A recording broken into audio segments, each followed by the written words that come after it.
Today I'm pretty excited for this one because we're going to take a Big Tree Tech SKR board like this 1.4 right here, and we're going to run RepRap firmware on it. Hello everyone, Chris here. I hope you're all well, and before we get very far into this video at all, I want to take the time to thank a lot of the people that worked on this project. Being able to run RepRap firmware on different style boards is really impressive, and I'm really excited to show you how it works.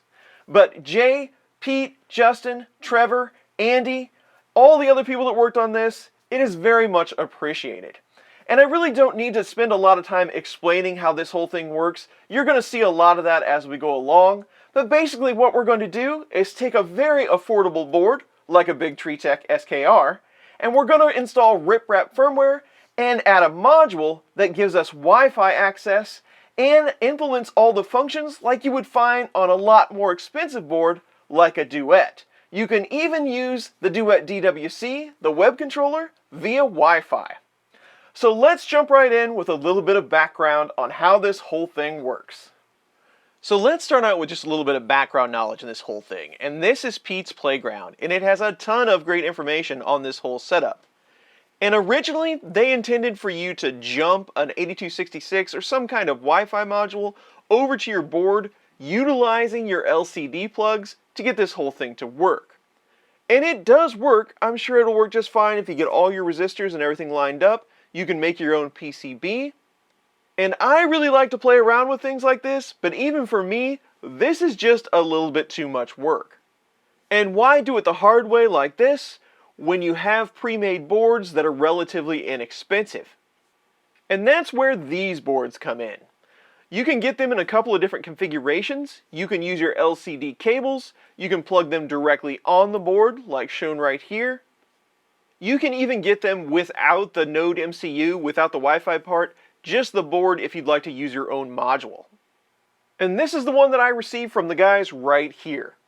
This is the LCD cable style. You can use your stock LCD cables, that should be fine. You don't want them to be too long. Short as possible is always best. But this is the one we're going to use for the install. I'll just remove this module so I can show you what the bare board looks like. Here it is. You can get it just like this without it if you want to. Now you can get a very similar board to this from Big Tree Tech that does the same thing. It's going to work in the same way. They're about the same price. These do come with these very small LCD cables you can use to hook up to your SKR board. Now there's nothing wrong with these are nice, but I do highly recommend you stick with the other type of board just to help support the effort and all the work they have done. Since I have them, I will use these mini cables for this install. Now to show you how to set this up, I'm going to show you on an SKR 1.4, but this is going to work on 1.1, 1.3, or 1.4. I'm actually going to install the 1.3 on the log printer. It shouldn't make a difference. They're also adding different boards all the time, so you can do this on multiple different platforms, not just the LPC architecture and the SKR boards. So install of this couldn't be any easier. On your RepRap adapter, you have EXP1, EXP2. We're just going to plug our LCD cables in there. And then on your Big Tree Tech board, you have EXP1, EXP2. The other side plugs in just like that. Install complete. We're done. Now a lot of people are going to ask me, can I use this on my mini SKR board? No, you can't. Not in this configuration. So on the mini boards, you're only going to have one of these plugs because the printers that those support don't have SD card support on the screen. Usually they're labeled with something like an EXP3. Now if you wanted to use the other method and mess around with all the jumpers, maybe you could get it to work, but not designed for this configuration. Also, I wanted to give you a hint. You have this jumper right over here on the SKR boards. It's pretty close to the same on the 1.3. You can set this for USB, or the other side says VDD on this board. So basically, if you have it on these two pins for USB, it's going to be powered by the USB port. And you can configure this setup with just that powered if you want to. If you want to configure it outside the printer, that's totally fine, it works. It has enough juice to power the module as well. But you're not going to be able to run the board in that mode. So if you want to configure it outside the printer, go ahead, use this side of the jumper, but be sure you move it back to these two pins when you're trying to power it with your power supply via these lugs. Because not everything's going to work if you don't remember to put that jumper back. Now we need to configure our file structure and our firmware on our SD card. And this might be the most intimidating part, but I'm going to walk you through step by step. Andy and all the other guys have made this really easy to do now. The SD card you're going to get with an SKR board is going to be relatively small. This one's only 128 meg. And you can install RepRap and all the features you need to use the DWC on this card. It will fit, but you're probably not going to be able to do a whole lot of different G-code on 128 meg. So you can use this just for testing, but I definitely recommend you jump up to something bigger before you try to use this in production. Back to the computer, I can't mention enough how many people have done such great work to get this whole thing together and make it easy for us to do. On the RepRap firmware wiki, Sadavi has put together a ton of information on what he did to get this all going. And there's so many other posts of things that people have added to this. It's just really well done, and they did a great job. And one of the people that made it so easy for me to get this done today is Andy Shaw over here on GitHub.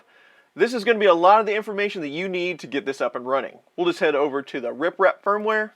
And down below, there's lots of great guides on what you need to do to get all this configured. There's a list of boards that are currently supported, and it seems like they're adding more all the time. And there's a list of differences in between running RepRap on an LPC versus on something like a Duet. And you might want to take a look at this to see if any of this impacts you. For most printer builds, it's probably not going to, but there are some things to consider. Definitely take a look at driver timing to see if it impacts some of the drivers that you're running. 8825s come to mind. But you do have maximums for things like Pro points, 121, that's one big printer, or Delta calibration, points of 16. But as with any build or something we're converting to something that is probably not meant to run, there are going to be some caveats. Just be aware. So here on the Getting Started for RepRap version 3 firmware, this is pretty much everything that you're going to need. And I'm going to try to break it down as simple as possible. So we need the firmware that we're going to flash to the chip, the actual RepRap firmware. And we can get a copy of that right here. Now a lot of these are in pre-release or beta. I'm going to go with the latest stable one for this video. So we'll scroll down to latest release 3.1.1. You can check out all the updates that they've added to this release, but now we have support for 2209s, which includes StallGuard, which is always awesome. And you can run these in Ethernet or Wi-Fi setups. We're going to do Wi-Fi since we have that Wi-Fi module. So really the only thing we need is this firmware-wifi.bin. So I'm going to click on that and download it. And our goal here is to build an SD card we can put back on our SKR so we can get everything loaded up. So that's the first thing that's going to go on our SD card. I'll head to Downloads. I'm going to copy that file. Back to my SD. Paste it right here. And it does have to be named firmware.bin. So we're going to have to remove that Wi-Fi. We'll just click it once to rename. We'll take out those 5 characters. And that should be good. Once that SD card is loaded back and we power up, then it's going to load that firmware on the board. Now we need to build a file system so we can use the DWC. That's the web interface that Duet uses. And the easiest way to get that done for this configuration is to just run through the configuration tool. So if we go back to our Getting Started page, they do tell you about the SD card structure, how it needs to be, but I'll show you that. You can also read it here. They tell you need the Duet web control. That's what we need to put on next. And we need a configuration for the printer to tell it what it needs to do. Go forward, go backwards, pick directions, thermistors, all that good stuff. Standard Duet RepRap configuration items. You will also need a board.txt file, but if you use their specific LPC configuration tool, that will be included. It will have you pick that. I do think that's an important thing to mention though, because that's the file that's going to be able to tell you what boards you can use with this new style of configuration rather than something like Duet. So let's just start with the configuration tool. We'll click here. Make sure you're on the one for the LPC 1768, 1769 base boards. We're going to do a custom configuration. We'll hit next. And then we can start selecting all the things about our printer. So I am using an SKR 1.3 for this build. and we're going to run in standalone without the small board computer. RepRap version 3, those boards, you can add a Raspberry Pi to do all the web page stuff for you. This one we're running it more like a Wi-Fi 2 that has the onboard Wi-Fi chip that does all of that. So you can run in both configurations. We don't need to read config override for now. We're not going to have anything in EEPROM. We can deal with that later as we configure the printer. We are going to do 3.0, that's currently your only choice. And then printer name. Printer name is more important than you think it is, because you can use your printer name to call your printer via the URL .local. I'll show you that more in a moment. But let's call our printer RRF SKR 13. And because we're going to use this for a URL later, don't use any spaces. I'm sure there's an escape character that you could use to get to it still, but it's just easier to use if you don't have any spaces in your printer name. Again, this will make a little bit more sense in a moment. Then we can just set up our standard items. X, I got 250. Y, I'm at 210. Z, I'm at 200. Homing speed, dive height, travel speed, defaults are fine. All of this can be configured really easy by going back and editing your config.g file later. I'm just going to hit the highlights so we can get the file structure built. We'll hit next. Expansion boards, you can add something like the Big Tree Tech EXP board to add on different stepper motors, or you can do the DoX board. I'm not going to add that today. You can set up all your drives, which in-stop they use, your fan outputs, thermistors, heaters, Z-probe. I'm going to do all this in the config file after the fact. I'm going to hit next. Motors, whether they go backwards, forwards, how many steps you use. I will go ahead and update this because it's easy. I don't use 80, I use 100 because of the amount of teeth I have on the pulleys on this printer. I am using 4-start lead screws, so we'll leave that at 400. The drive, I set mine at a 480 because I have an Omnia drop extruder on mine. And I'll leave all the current and acceleration settings here. If I need to tweak them later, again, it'll be in the config file. We'll hit next. End stops, I do have switches for X and Y. I am going to try sensorless homing in this build. But then for the Z, I do use a probe. Now, I didn't set up the probe in the previous screens, but again, we can do that in the config. Personally, I think it makes a little more sense to do it in the config file because then you learn what commands you need to use to get that set up. But if you want to use the configuration tool, it's at the beginning. So in I/O mapping, you can change your Z stop right here to not assigned. And then over here for your input pin for your Z probe, just select E stop because I have my probe plugged in to my Z minimum end stop pins. You can select whichever pin you like, or if you have a BL touch, down here you can assign the servo pin. It's just whichever way you'd like to do it. And now if we come back to end stops, we can select the type of probe we use down here, modulated or smart IR probe, simple modulated IR probe, whichever one you have. Mine is just a regular pin to probe, pin to 1 probe.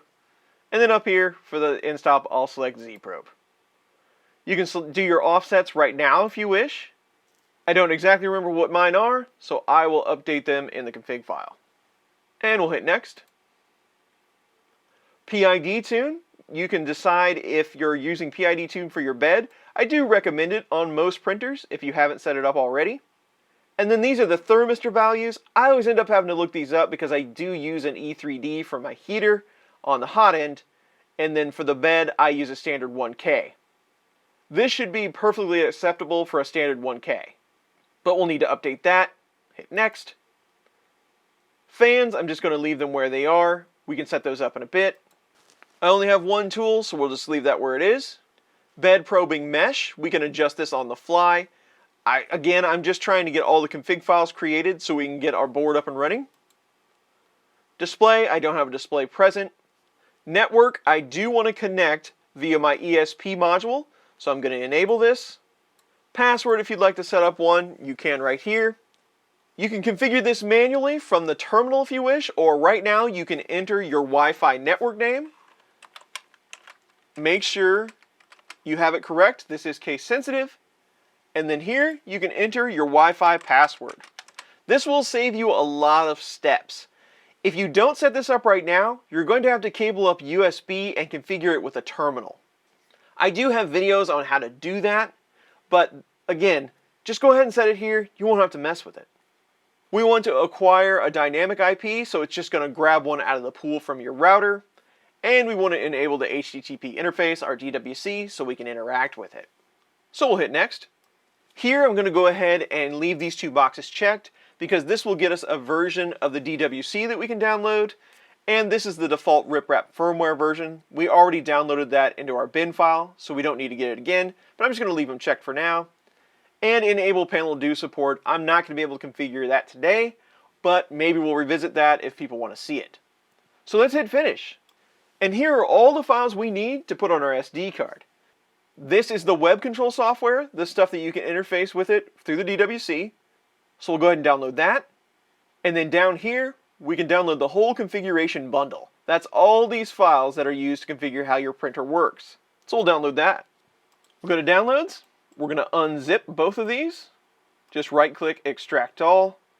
And now we're going to complete our SD card structure. So here's our SD card with our firmware.bin ready to load. Now we need to build the file structure so we can use that DWC properly. So we do need a couple of folders. First folder I'm going to make is called G-code. This is the folder. It's going to store all the G-code files in that you need when you upload them to your board so you can print them. Then we need a macro folder. This is the folder where all the macros are kept. These are the routines that you can create so you can automate things on your printer. You can combine commands just to make your printer a lot easier to use. Next, we will go over to our config that we just extracted. We just created this whole config in our RepRap configuration tool on the web. If you look in this sys folder, these are all your configuration.g files. We're just going to take this whole sys folder, right click and copy it, and we're going to paste it on the SD card. So anything in sys, that's where your configuration is going to be. And while we're here, I want to take a look. You can see that it has created this board.txt file. If you right click on it, you can open it up in an editor just to see what's in here. This is the configuration file that tells you what LPC board and parameters that you're going to be using. This is a bit of an extra step than you're going to see on something like a Duet board. This is just part of the mechanism they've created to be able to allow you to use these modules in this way. I just wanted to show you that because it's a little extra piece that's in there. Back to our SD card setup, we'll go back to the main directory one more time. We are going to create a folder called www. This is where all the web server stuff lives. We'll open that up. Again, we're on the SD card. We'll go to our extracted web folder, the one we got from our configuration tool, that Duet Web Control 311. We're going to copy everything inside there that we extracted, and we're going to paste it in our www folder. And that's it. This is a rough configuration that you can use on your SKR to get your Wi-Fi module up and running. And before I install it on the printer, I'm just going to power the board up USB so I can show you what to look for and expect when you're booting up and you're going to use your Wi-Fi module. So we'll mount the SD card that we just created. With our module plugged in and we're over on the USB pins, we'll plug into the computer USB or any other power source. It's now loading the firmware off the card and it's setting up our module. You can see the light blink. It's going to blink a few times while it's connecting up to your Wi-Fi network. And then if all your settings are correct for your Wi-Fi, your SSID, and your password, it's going to go solid and you're ready to connect. And the reason why I told you not to use any spaces in your board name or your printer name is because now you should be able to use .local to access your new configuration. We called it RepRap firmware SKR 13, and we're going to put a .local on the end. And here is our DWC ready to use and configure. Now, if you can't get the .local to work, I have seen some networks where that doesn't work so well. You're going to have to find your IP. This is DHCP, so it came out of a pool, so I'm not exactly sure what it's going to be, but you're going to have to go consult your router probably, or something like Angry IP Scanner, to be able to get that IP. I have videos on that. I'll leave some links in the description, as well as how to configure the Wi-Fi and the network settings or set a static IP via a terminal editor. All that will be in the description below. And I just have this plugged into the board via USB. I don't have any of the sensors or motors plugged in, so you can see these readings are way out of scope. But this is all there is to it, to setting up the module. Now everything is just straightforward, setting up this DWC to use RepRap firmware with the printer that you have. So in my opinion, at this point, the hard work's done. We're already running RepRap firmware and we're able to connect up to it via the Wi-Fi. Everything going forward is pretty much just a standard RepRap firmware configuration for any printer. Now we are going to go ahead and continue on, cable things up, get everything configured like we would any other machine. There are just a few little tweaks here and there that you have to do to be able to run on an SKR board or any other board that isn't Duet, but it's pretty minimal and a lot of it is in that boards.txt file, and I'll show you how to get all that done. So let's keep going. So now everything's all cabled up to the printer, we have rebooted, and at least the thermistors are looking a little bit better. We still do have that default configuration that we got from the configuration tool. We also have an error down here that says there's no macros folder available on the SD card. That's because I called it macro without an S. So let's go ahead and fix that real quick. I'll power off the printer. I remove the SD card, we'll mount it back up.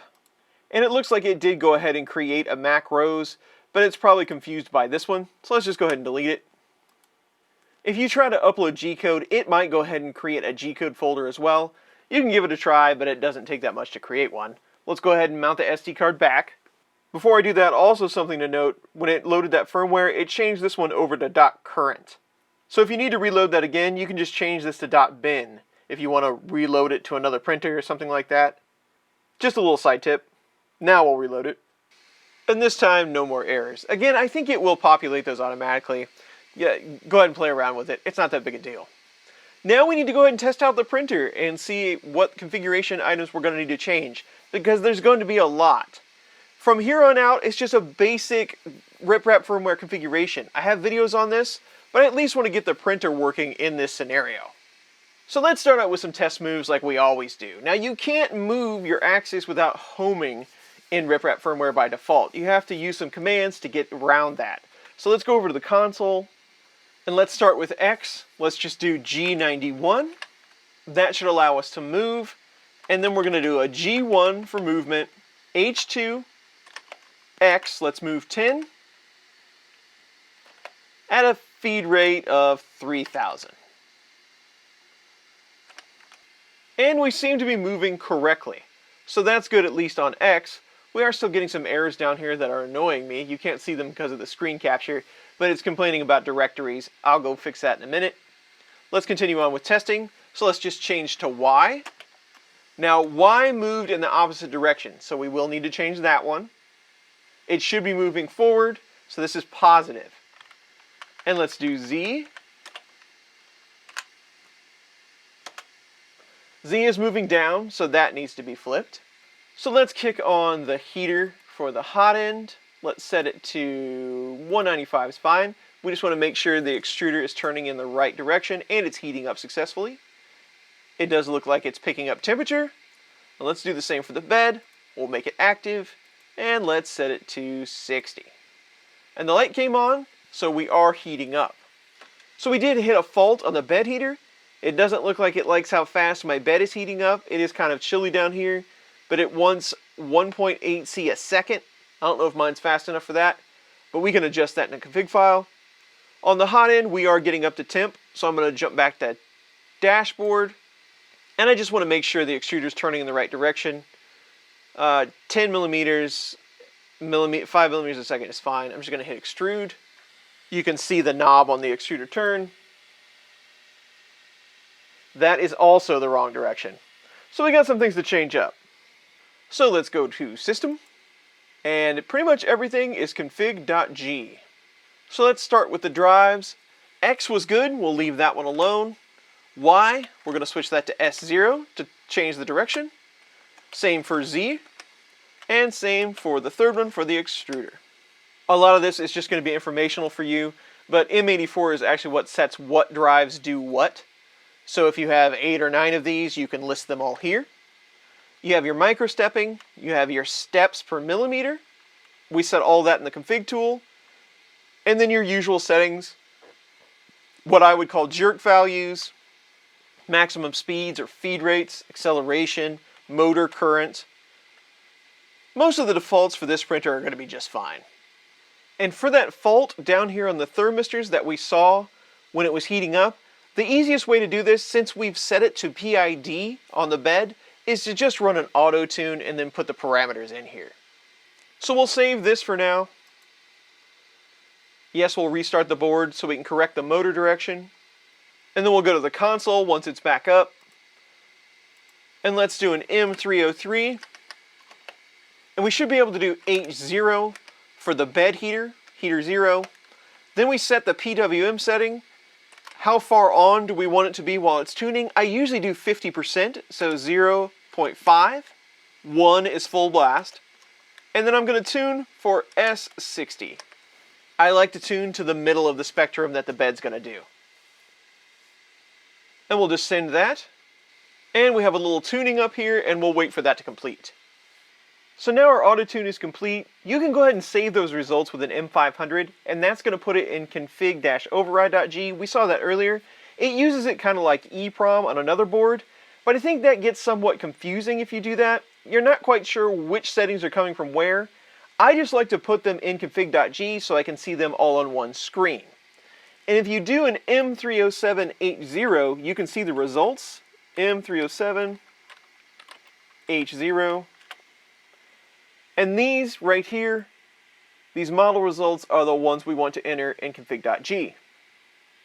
So let's go back to system, config.g, and we have this generic M307 command right here. We can just update that one. So let's just take these out, and I'm just using the settings from the console. We had an A 47.8. You can just copy and paste those somewhere if you need to read them again.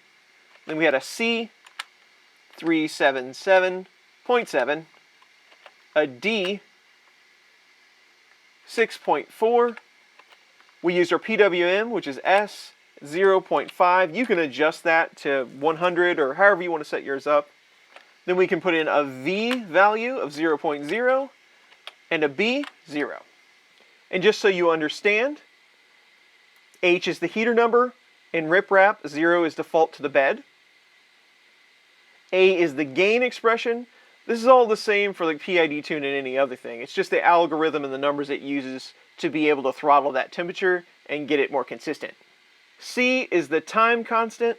D is the dead time. S again is PWM.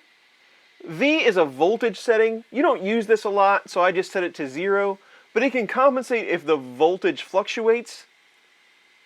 I've never actually used it before. I always just set it to 0. And B0 makes sure it's not bang bang. It makes sure you do enable PID. If it's 1, it's going to be bang bang, on off. And we have default settings down here for the hot end. It's tuned exactly the same way. So we can run an auto tune for that. I'll just plug the numbers in. I don't think you need to see me run through it one more time. Now outside of PID tune, you will need to set up your thermistor and put the initial values in there. Now as you saw in the configuration tool, the bed is just your regular 100K thermistor, and that's what it defaults to, so these values should be fine. Now for the E3D thermistor, you're going to have to make some updates, because it is just a bit different. E3D does have these values on their site, and they list them both for RepRap version 2 and 3, because they do treat them a little bit different in those versions. So down here, for our hot end thermistor on the correct pins, we're going to alter the M308. Our B value will be changed to a 4725. We don't necessarily need a T value. That gives us its resistance at 25C. These do act like 100K, so that value is okay. But we want to add a Seinhardt value with a C. And I usually end up copying, pasting that value in here because it's a little more difficult to punch in. But I can never remember it exactly. So those are the values for the E3D thermistor to make it work correctly. Then you can go ahead and do your auto tune after this is set up. And you can make all these changes at once if you want to without saving and restarting. I'm just walking through it step by step to show you. So I'm happy with all the heaters set up. Now we can move on to fans. You can change these up however you want. I do show this more in the RepRap version 3 upgrade video. But you can add fans. Right now we just have one for part cooling, that's fan 0. The other one is plugged in constantly. It's just on some 12-volt pins. But you can add that, say you wanted to put that on your second extruder hot end PWM pin. Then you could control it thermostatically or with G-code if you wanted. I'm going to leave it in the stock configuration for now because I think that's a little much for this video. But you can check out the other video if you want to do that. And I know we're kind of jumping around, but now let's go to Z-probe. So the M558 is what's going to tell the firmware how the probe is configured. The P parameter tells it what type of probe it is. 1 is for things like inductive probes. 0 means it's not present. And P9 is for BL touch. These are all out there on the RepRap guide, which probe you need to use. But we just have a regular pin to probe, so P1's fine. Then you need to tell it what pin it's on. Ours is connected to our Z in-stop pin. That's the minimum pin. With RepRap 3, if you need to invert the logic, you put an exclamation point in front of this. So if it doesn't trigger correctly when we use it, we can come in here and flip it with that. But we'll leave it this way for now and we'll test. H is dive height. So how far it goes down to try to trigger, 5 millimeters. Feed rate, 120. Travel speed, 6,000. Then G31. These are the offset values that I didn't set before, so I need to measure those. My X is to the right of the nozzle. That's where the probe is, about 18 millimeters. And then my Y is behind, about 22 millimeters. Z offset for this setup is usually around a millimeter, so I'm going to lower that a bit just to avoid any crashing. We have to configure that, of course. And then defining the mesh grid. This could get really interesting with this bed. Currently, I only have these 4 points. From X15 to 215, from Y15 to 195. And then you can configure the amount of points from there. Also the distance in between points. It's going to be really tricky to be able to set up a grid to be able to hit all those points on a Mark 42 bed, because there's only 9. You could do it, but you're going to have to invest a whole lot of time. For this video, I'm just going to use these values, but I'm going to slap a steel sheet on so I can just probe wherever I want to. If I get bored sometime, I might go back and actually try to configure it for this bed, because it would be handy, but I don't have enough time today. So that should at least get our probe working. So for the most part, the printer should be functional right now. So we'll go ahead and save, and let it restart. So let's go ahead and continue on with testing. Let's home X. We're moving in the right direction, and it did home successfully. Just a side note, if you have the Omnia drop extruder or you're looking at it, it won't actually touch an end stop switch without some modification. I just have a spacer stuck on it, so it will engage the switch, but it's meant to use sensorless homing like on a Mark III. Just a side note, if you see me do that in these videos, I've done a little bit extra to get it to work. Continuing on, let's do Y. Y home successfully, and let's home Z. And home Z has thrown an error. Let's take a look. Error in macro file line 9, G30 probe command. And there's a couple different ways you can use your probe. You don't necessarily have to use the G30, which is a single probe move, but let's go take a look at that file. We'll go to System. Home X and Y we're fine for now. We're having problems in home Z.G. And you can see in here it turns on relative positioning. It moves a bit, it lifts it, goes absolute, moves into position, and then runs the G30. Again, G30 is a single probe command.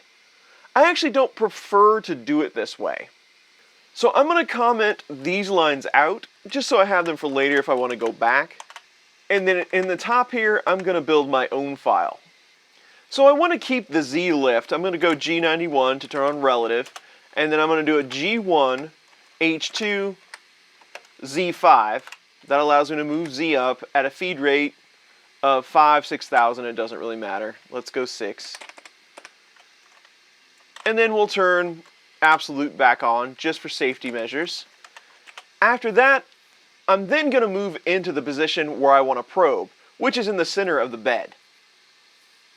So I'm going to do G1, X 125, Y 105, and feed rate 50,000. We'll move there pretty quick. And then I'm going to turn relative position back on, G91. Then I'm going to wait with a G4 for 500 milliseconds, just to make sure there's no unwanted motion while we're getting ready to probe. Then I'm going to tell the print head to move down, a G1, and I'm going to do Z, negative, and then just a number over the amount of your Z. Mine's only around 200, 210. Let's tell it 220, just to make sure we make it all the way down to the bed without an error. I'm going to do H1, and then a feed rate of 1,000. Then I'm going to wait again after the probe is successful, 500 milliseconds. Then I'm going to move back up 5, G1, Z5, feed rate 5,000. I'm going to wait, G4, P500. Then I'm going to go down and do a probe again, but I'm going to do it slower for an accuracy probe. So G1, Z, negative 220, H1, feed rate, let's go 300. Then I'll wait one more time. And let's go back to our Z5 position, just for safety again. Z5, feed rate 5,000.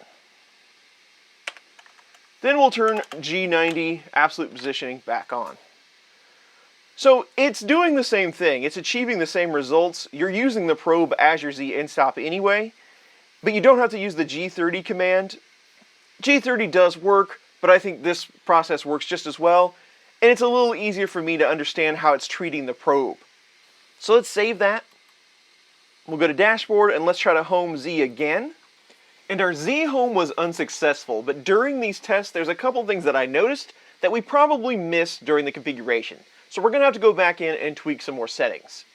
The first thing that I noticed was the axes are moving way too far when you do an amount of movement. So when I did 100, it was going like 200. And that's because we forgot to tell our board config file that we had smart stepper drivers. This board does run 2209s. So we'll go back to System, go to board.txt, and then all the way at the bottom, here's your smart stepper settings. So this board is a 1.3. It allows you to use 5 different drivers. I only have 4 installed, but I'm going to go ahead and tell it I have 5 drivers. That will make the drivers act correctly and move the correct amount. It's just telling the board what type of drivers you're using. So that should correct that issue. We'll save it. And before we reset the board, there's another configuration change we need to make. So we'll say no for now. Back into config.g. During the configuration tool, when we configured the probe, we told it that we had an inductive probe, and it automatically sets this to a P1, which would be correct if you're using the probe port on something like a duet board.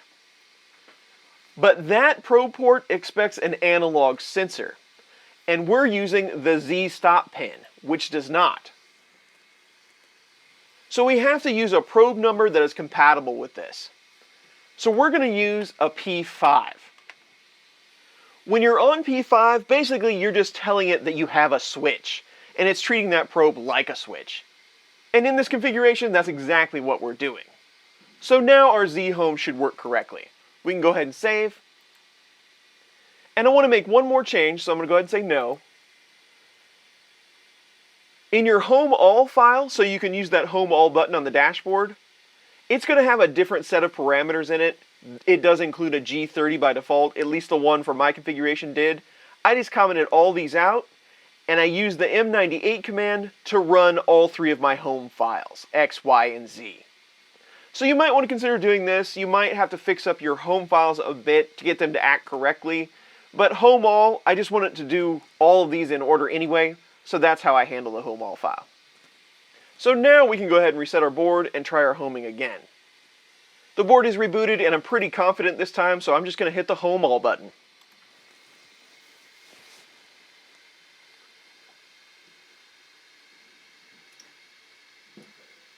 And this time we home successfully. So we're making a lot of good progress here. So while we're in here doing configuration items, I figured it'd be worthwhile to go ahead and talk about centerless homing because it is supported in this LPC port of RepRap. But there's some things you need to set up, including the diag pins.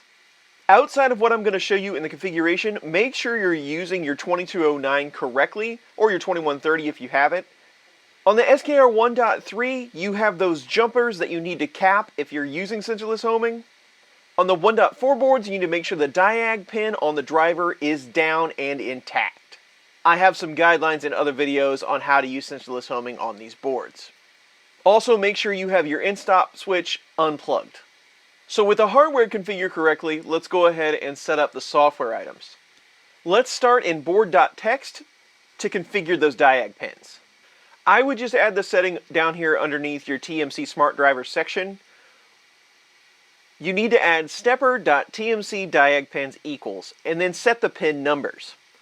I'm just going to test with the X driver, and you want the X minimum in-stop pin, which is 1.29. And I just put no pin in all of the rest of them because I'm not using centerless homing. Now, how do you know what the pin numbers are? Well, the guys have taken care of you over here on GitHub. On this same Getting Started page, RRF3, it's going to be over here on the right down below. So here we have all our pin names for the 1.3 board like we're using.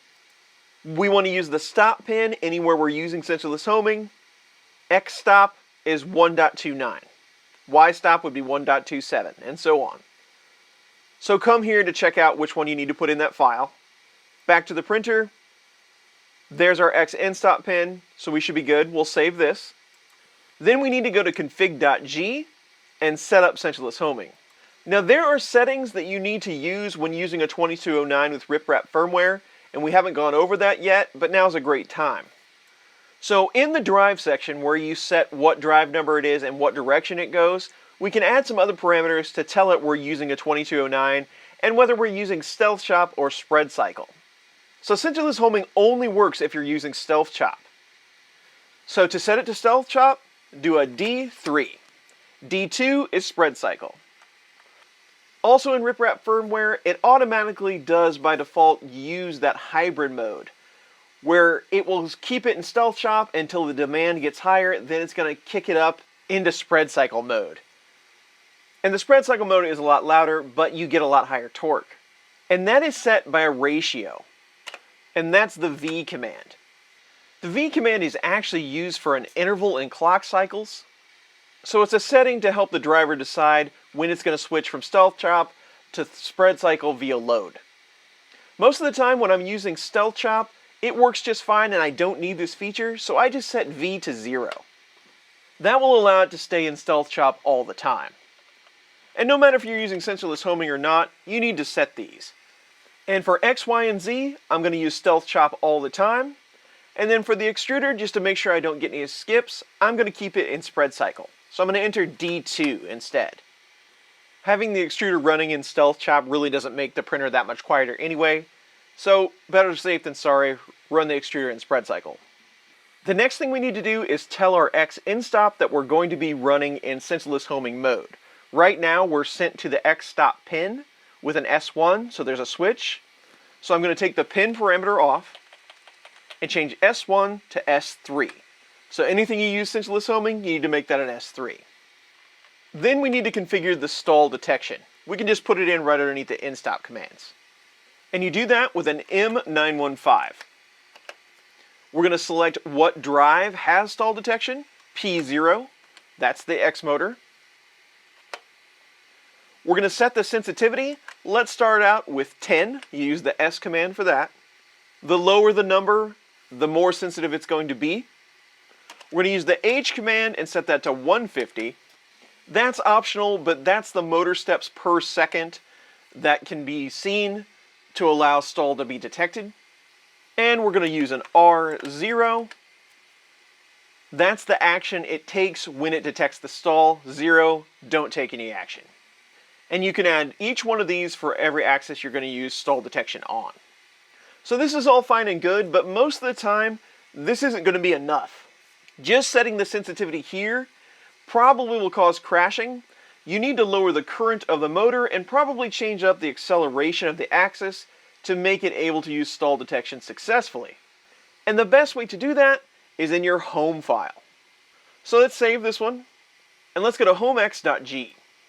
Now we have the regular stuff in here. We raise Z, we move all the way negative, so we hit the end stop, we do a double bump, and then we lower Z. And that process is fine, but we need to add a few things. So above it, let's start with an M201 to lower acceleration, and we'll lower it down to 500 millimeters a minute. Then we're going to do a G91 to set relative positioning. You can tell the axis to move a certain number of millimeters rather than into a specific position. Then we're going to just energize the motor by moving it a bit before we get started with our sequence. So G1, H2, and let's just move X half a millimeter, 0.5. Feed rate doesn't matter too much, we're not moving very much at all, so let's set it to 10,000. Then we're going to do an M400 to make sure everything before this command has completed. We don't want it to move on until everything's completed what it was doing. Just a safety measure. And then I'm going to wait with a G4 for a millisecond. Then I want to reduce the current of the driver by half. You do that with an M913. We'll do X50. That's going to make it easier for that stall detection to do its job. Then we can start in with our regular sequence that we already have here, moving Z, moving towards the end stop, double bump, etc. Leave your G90 right there, go back to absolute positioning. Let's make sure everything is ran again, M400, wait another 1/10 of a second. Set our current back to where it needs to be, M913, X100, and then reset our acceleration. M201, X, I believe it is 3000 by default. And making these changes is going to allow stall detection to work a lot better. And whichever axis you want to enable it on, just go and update that home file. I think this is the easiest way to keep track of it. So let's save this one. So now let's go back to the printer and give our stall guard homing a test. We'll just hit Home X.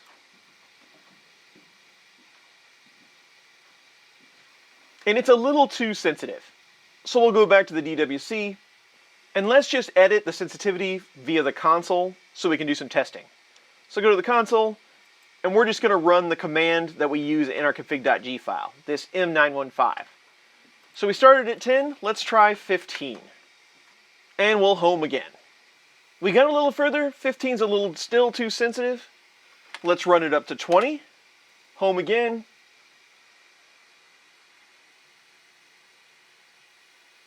20's better. I think it could be just a bit higher. I'm going to go with 25. Give it one more try.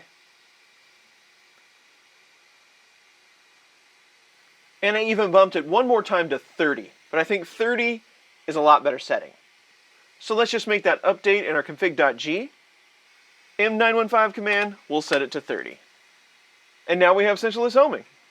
If it's not being consistent for you, maybe try to run the current down on the motor even a little bit, change up your stall detection. You can get them dialed in pretty well where it works every time, but you're going to have to play with it a bit. So we're almost ready to start printing, but we do need to set up the Z offset and configure how the bed leveling works. With this software, you can do it a couple of different ways. You can create a mesh, save that mesh, and then just do a touch-up with some probe points using the G30. Or you can just run your G29 every time like we do on a lot of other i3 machines. That's the way that I'm going to do it today. But if you look at the compensation calibration menu here, this G32, that runs everything that's in your bed.g file. And if we go to System and take a look at that file, it's just an M561 to clear anything that's been saved before, and then it runs a G29. In here you can put multiple probe points. It's especially handy if you're trying to balance more than one lead screw to get a true bed compensation level, but it's not going to be so useful in this scenario. So that's why I'm just going to go with the G29. Back to the compensation menu, run mesh compensation.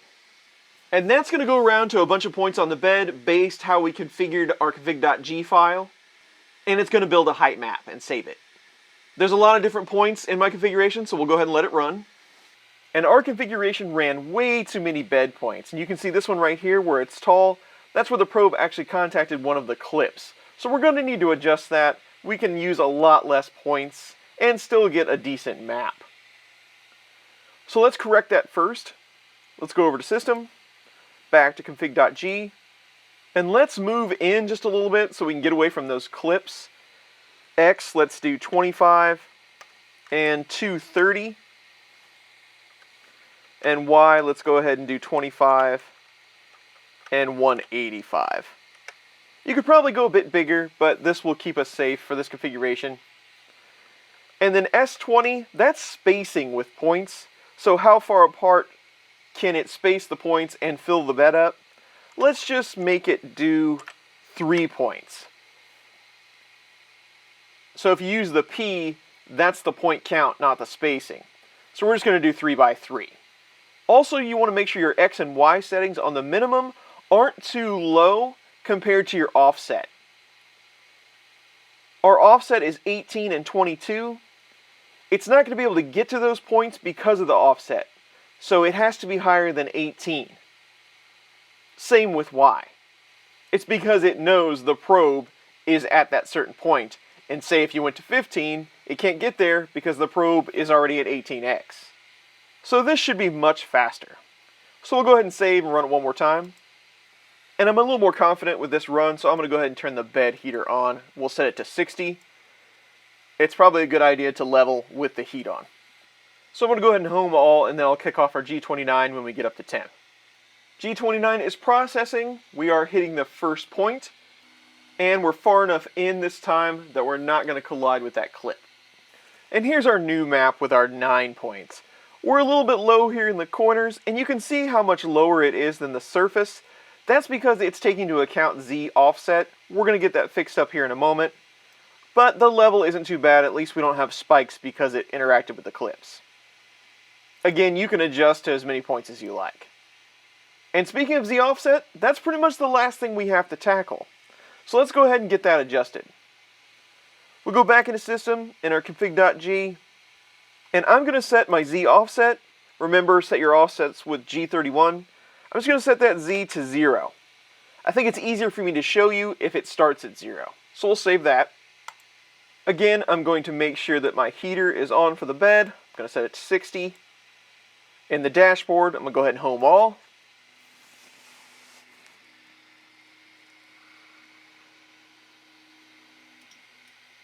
And right now I'm setting at the center of the bed 125, 105.